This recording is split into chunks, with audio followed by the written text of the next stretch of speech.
इरा weather news में आपका स्वागत है मित्रों। उत्तर के राज्यों से नज़र आने वाला सैटेलाइट फुटेज से घना कोहरा दिखाई दे रहा है। ये कोहरे की चादर पाकिस्तान से लेकर बांग्लादेश तक बढ़ चुकी है और भारत के मध्य भागों तक पहुंचना शुरू हो चुकी है।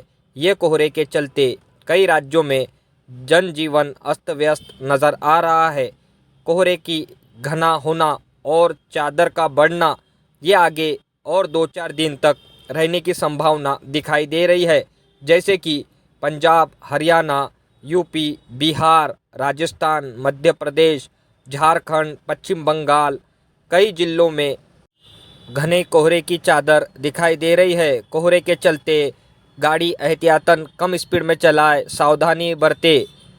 अरब सागर पे बना strong weather system low pressure के चलते भारत के कई पश्चिमी राज्यों के तटवर्ती एरिया में हल्की से भारी बारिश देखने को मिल सकती है। आप देख सकते हो सैटेलाइट फुटेज में किस तरह पश्चिमी राज्यों के तटवर्ती एरिया में क्लाउड पहुंचना शुरू हो चुके हैं। आगे आने वाले 1-2 दिन में कई जगहों हल्की से भारी तो कई भीषण बारिश देखने को मिल सकती है।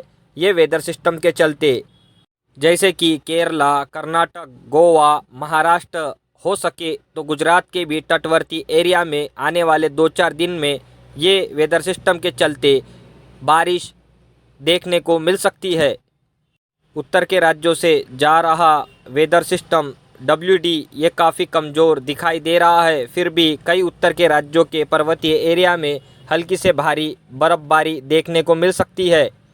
जैसे कि जम्मू कश्मीर, हिमाचल प्रदेश, उत्तराखंड के कई पर्वतीय एरिया, सोनमर्ग, गुलमर्ग, पहलगाम, शिमला, मनाली, लद्दाख हल्की से भारी बर्फबारी देखने को मिल सकती है। आगे आने वाले दिनों में नया वेदर सिस्टम WD के रूप में उत्तर के राज्यों में आएगा तो उत्तर के राज्यों के कई मैदानी भागों में जो कोहरा छाया हुआ है उससे राहत मिलने की संभावना दिखाई दे रही है।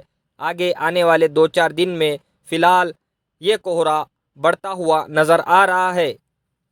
उत्तर के दिशाओं से चलने वाली बर्फीली हवाओं के चलते कई राज्यों में कड़ाके की सर्दी गिरेंगी और ख़ासकर जिन राज्यों में कोहरा घना छाया है उन राज्यों में रात के समय भीषण टेम्परेचर डाउन होगा और दिन के समय ठंड लगेगी और भारत के कई मैदानी भागों में कड़ाके की सर्दी पड़ेगी। भारत के पूर्व दिशाओं से और बंगाल के खाड़ी से लगातार मॉइस्चर दक्षिणी भागों में और मध्य भारत में पुश हो रहा है। इसके चलते कई राज्यों में दिन के समय टेम्परेचर बढ़ेगा और रात के समय सर्दी लगेगी और अरब सागर में बने स्ट्रॉन्ग वेदर सिस्टम के चलते जल्द मध्य भारत में और दक्षिणी भारत में हल्की से भारी बारिश देखने को मिल सकती है। ये वेदर सिस्टम के चलते कई राज्यों में दिन के समय टेम्परेचर में बढ़ोतरी होगी और रात के समय टेम्परेचर डाउन होगा।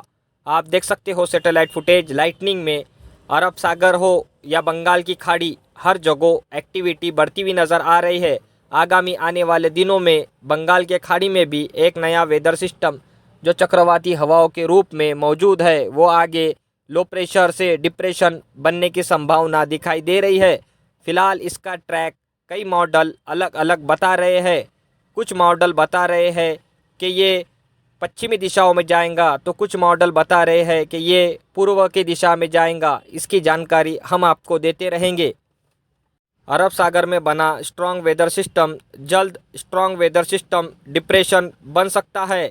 इसका ट्रैक भारत के उत्तरी और पूर्वी दिशाओं में रहने की संभावना दिखाई दे रही है।